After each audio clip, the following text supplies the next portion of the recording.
Lotus is the sixth album by Little Simz, who is one of my favorite artists currently working. And I want to say something just in case there are people that picked up on this potentially, that I have been actually making an effort this year on my channel to more often review albums by artists or films by filmmakers that I personally like a lot. Because in the past I had mainly prioritized reviewing things that were popular and that would attract more views.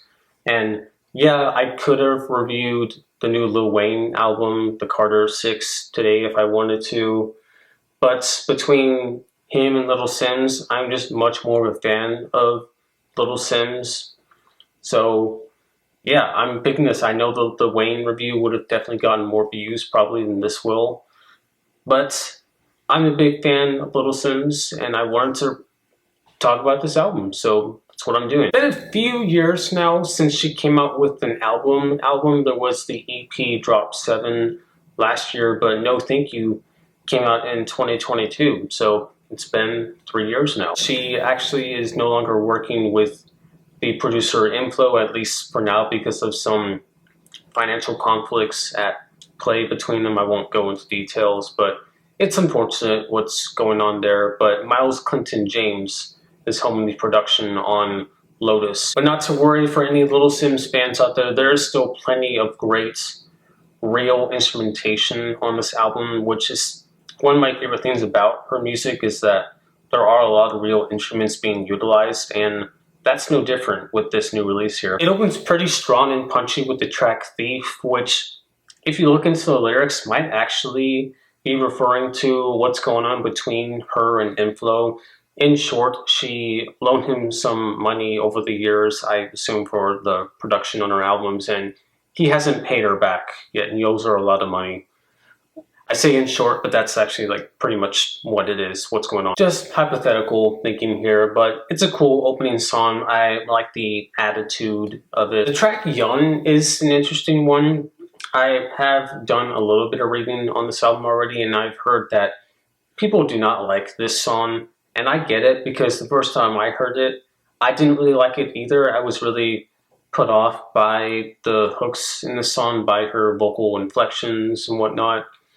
But just from the second listen, I liked it quite a bit more. I kind of like what it says about youthful tendencies. I don't know if she's talking about her younger self or just young people in general these days, but I think it's a witty commentary on that. And there's actually a part in the chorus that sounds so much like So Fresh, So Clean by Outkast.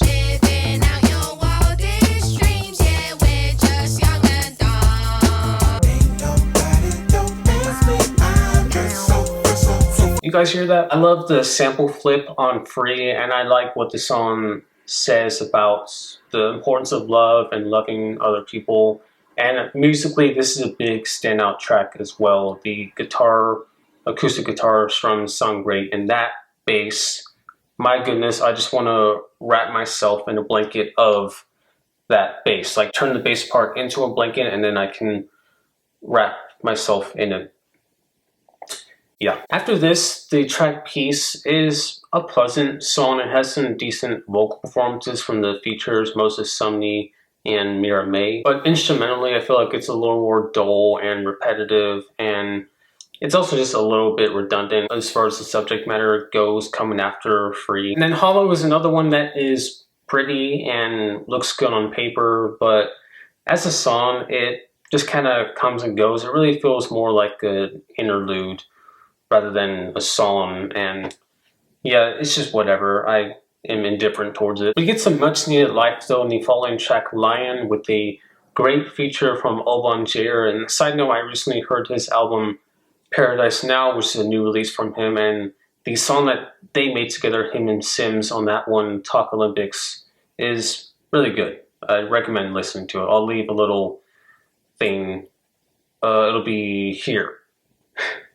Had to remember like what it looks like from your point of view. I'll leave a tag here if you want to listen to it. Following this is the song Enough, which is a very fast-tempoed, energetic song that I like a lot on here. Another great instrumental here to love the key notes and those drums, some of those drum fills are awesome. Morgan Simpson, shout out to him, played the drums on here, great job. Next we have Blood, which is basically an elongated skit where Little Simz and Wretch32 are having this conversation throughout the song.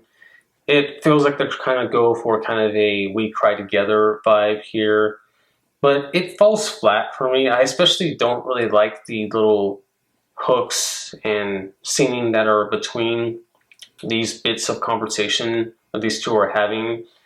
The whole song just feels a little cheesy to me. I don't think what they were going for quite landed. But after one of the worst songs on the album, we get one of the best ones with the title track Lotus, where she says a lot on here. She's talking about a lot of stuff maybe about the music industry. There's a whole lot going on here. She's spitting hot fire on this song. I love the lyrics here. I love her delivery, the grits in her voice. I've never really heard her kind of come off this aggressive before. I mean, a little bit, but I don't think to this level in the past. And once again, the production is just top notch here. Love the sound of the guitars, the drumming, and it sounds like there's even a harp towards the end as well. I'm not sure what it is, and I love how a large portion of the second half of the song roughly is instrumental, and it kind of serves as a come down from Little Simz' ramble that she went on,